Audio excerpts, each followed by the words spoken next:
Olá, meu aluno, minha aluna, né, dos primeiros anos da Escola Estadual de Ensino Médio Simão Jacinto dos Reis. Aqui é o professor Márcio Portela, tá? E vamos a mais uma aula aí para o nosso canal Universo Matemático e Físico, professor Márcio Portela, tá? Aula de matemática e de física. Sou professor do primeiro ano de matemática e do segundo ano professor de física, tá? Esses vídeos aí das duas matérias para esse canal, tá?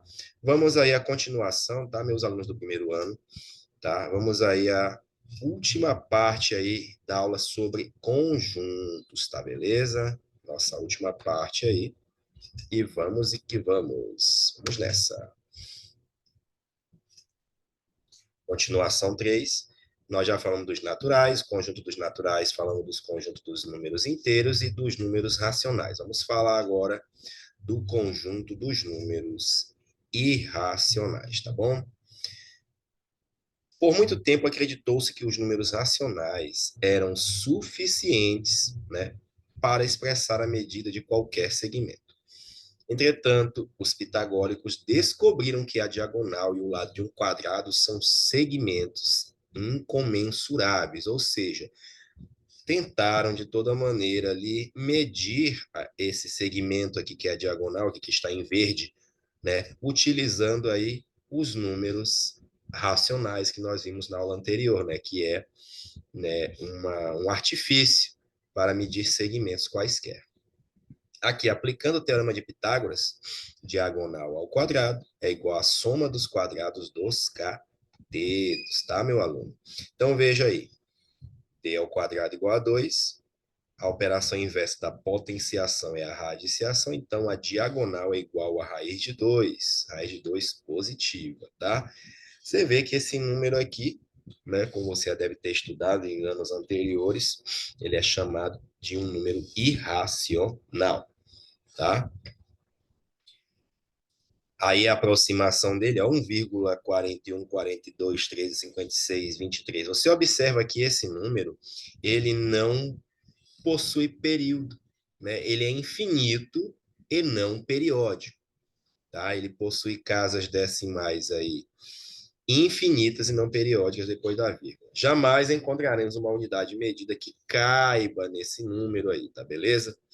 Portanto, raiz de 2 ele não é um número racional. Assim surgiu a necessidade de considerar um novo conjunto, viu, meu? Para a matemática não é um problema. Um conjunto não supriu as necessidades, é criado outro conjunto. É assim que funciona, tá beleza? Então, assim surgiu a necessidade de considerar um novo conjunto de números, o conjunto dos irracionais. O conjunto dos números irracionais ele é formado por todos os números que não podem ser expressos na forma A sobre B, ou seja, na forma de fração, como nós já falamos na aula passada. O conjunto dos números irracionais é formado por todos os números que não podem ser expressos nessa forma, que houve até uma repetição até do próprio livro, né? Dessa forma, aqui foi uma ênfase dupla, né, para você, viu, meu aluno? Dessa forma, os números irracionais são aqueles cuja representação decimal não é finita e não é uma dízima periódica. Beleza? Além de raiz de 2, do raiz de 2, há infinitos números irracionais, tá, meu aluno? Vamos lá. Olha só aqui os exemplos. 0, 60, 600, 6.000, 60.000, né, 600 mil e vai embora. Observe que a quantidade de zeros que sucede imediatamente cada dígito aumenta indefinidamente. Então, é um número que não tem padrão. Tá? Você observa que é um número com casas decimais infinitas, e eu digo caóticas, eu posso até usar essa palavra, caóticas, elas não possuem um padrão, né? Elas não possuem aí um período, tá beleza? Então, eles não podem ser representados na forma de fração, não se esqueça. A raiz quadrada de um número natural, que não é quadrado perfeito, também é um exemplo. São exemplos de números irracionais aqui, tá? Raízes quadradas não perfeitas. Raízes cúbicas também, que não são exatas, não são perfeitas, são exemplos também. Raízes em geral, que não são exatas, meu amigo, não são exatas, elas são números irracionais. O resultado também de algumas operações entre racionais e irracionais. Por exemplo, aqui você está vendo menos raiz de 3. É o menos 1 vezes raiz de 3 que deu menos raiz de 3. Aqui, ó, 10 que multiplica raiz cúbica de 5. Você está pegando um número racional e multiplicando por um irracional. Ele não vai deixar de ser irracional. Tá? Há caso, por exemplo, se você multiplicar raiz de 2 vezes raiz de 2, vai dar raiz quadrada de 4, e isso vai resultar em raiz quadrada de 4 é 2. Aí, nesse caso, né, aí, um produto entre dois irracionais resultou em um número racional. Nesse caso que eu te dei o exemplo. Mas nesses casos aqui, não, né? Beleza? Vamos nessa. Temos também como exemplo o famoso número π, tá, meu? O número π aí, tá? Que é o quê? A razão entre o comprimento aqui da circunferência. Imagine que eu corte aqui e estique esse fio. É chamado de comprimento da circunferência dividido pelo diâmetro. O diâmetro é daqui passando pelo centro, indo até a outra extremidade. O diâmetro, então, é 2r. Então, o comprimento da circunferência é 2πr, 2r. Simplifica, simplifica, nós temos aqui o nosso π. Tá aqui, ó. Existem computadores aí, acho que não sei se foi no Japão ou nos Estados Unidos, um matemático, com o auxílio de um computador, conseguiu trilhões de casas do π, provando que ele, de fato, não é racional. Mesmo que você faça essa divisão aqui, né, parece até que é uma fração, mas ele é um número irracional devido às suas casas serem casas após a vírgula, casas decimais após a vírgula serem infinitas e não periódicas, tá beleza? Como está aí.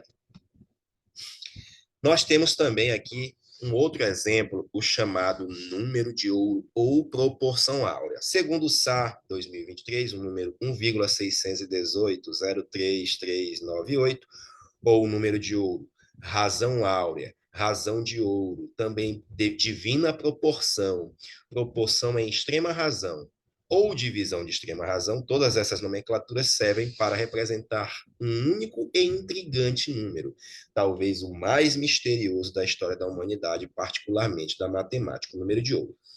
Esse número é também chamado de Φ, em homenagem a Fídias, tá? O construtor do Paternon, tá? Que é aqueles grandes salões gregos com aquelas estruturas e pilares maravilhosos, maravilhosos.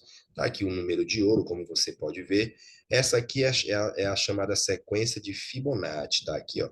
Sequência de Fibonacci, 1, 1. Aí eu somo 1 com 1 vai dar 2, 2 com 1 vai dar 3, 2 com 3 dá 5, 3 com 5 dá 8, 5 com 8 dá 13, 8 com 13 dá 21, 13 com 21, 34 e 21 com 34, 5, 5. Então aqui é a letra Φ, uma letra grega Φ. Beleza, meu aluno? Como surgiu? O número de ouro surgiu no Egito com as pirâmides de Gizé, que foram construídas baseadas na proporção áurea, viu, meu aluno? Muito tempo, né? Matemáticos da antiguidade, pessoas da antiguidade, sem calculadora, sem nada, descobriram esses números, mas nós estamos hoje estudando isso aqui, tá? Olha a outra aí, ó. Olha aí o Paternon. Que estrutura maravilhosa. Essa fachada, ela está, esse retângulo aqui da fachada, se você dividir aqui esse comprimento por essa largura, você vai encontrar o número de ouro, né? E antes de Cristo ainda, veja só, né? Antes da nossa era. Beleza, meu aluno? Vamos a outros exemplos aí, ó. Problema dos coelhos de Fibonacci, né? Leonardo de Fibonacci. Pesquisa também para você se inteirar. Tá aqui.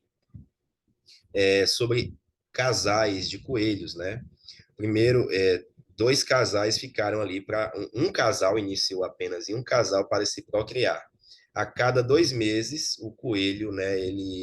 Ela paria, né? E com isso ela gerava sempre um coelho, tá? Então aí, no primeiro mês tinha-se um casal. No segundo mês, um casal. No terceiro mês, aí teriam-se 2 casais. E aí foi-se indo. 3 casais, 5 casais, e assim, ó. 2, 1 e 2, 3, 2 e 3, 5, e assim sucessivamente, como eu já havia até falado para você. Pesquise também um pouco mais, meu, para a sua curiosidade. O homem vitruviano aqui de Da Vinci, tá, meu aluno? Que você também conhece, também nós falamos disso na sala de aula, tá? Apresentaremos diversas imagens em que a razão áurea é expressa no corpo humano. E, simultaneamente, os alunos deverão fazer uso da fita métrica, vocês fizeram isso em sala de aula, né? Encontrar as medidas no próprio corpo, calculando as razões da medida abaixo listadas e relacionadas com o número φ. A razão entre as medidas tem que dar aproximadamente 1,618, tá?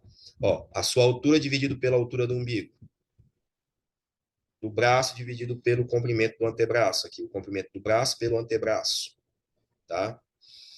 Olha só, o dedo aqui anelar dividido aqui até essa falange. Deixa eu ter uma aluna lá na sala, deu aqui deu 5 e aqui deu 3. Aí 5 dividido por 3, né? 1,8. São números até da sequência de Fibonacci. Aqui, como você pode ver, pause o vídeo para você ver também outras medidas aí no corpo, tá? Aqui também, beleza? Tá, gente? Uma curiosidade, eu tenho um amigo chamado Luiz Ricardo, meu compadre Luiz Ricardo, é baterista da minha banda Paradox, até hoje, né? E o Luiz Ricardo, ele trabalha com artes gráficas, né? Ele trabalha trabalhando com imagens gráficas. E ele trabalha com a proporção áurea, deixando o rosto num formato harmonioso, né? Tanto o rosto como o corpo da pessoa ali na foto, enquadramento, utilizando os princípios da proporção áurea. Um abraço aí para o meu compadre Luiz Ricardo, viu, meu amigo? Você que é um profissional que usa a matemática na prática, viu? Vamos lá. Representação dos irracionais na reta, tá, meu aluno? Tá aqui a representação dos irracionais na reta, tá? Como eu te falo, represente primeiro os números inteiros.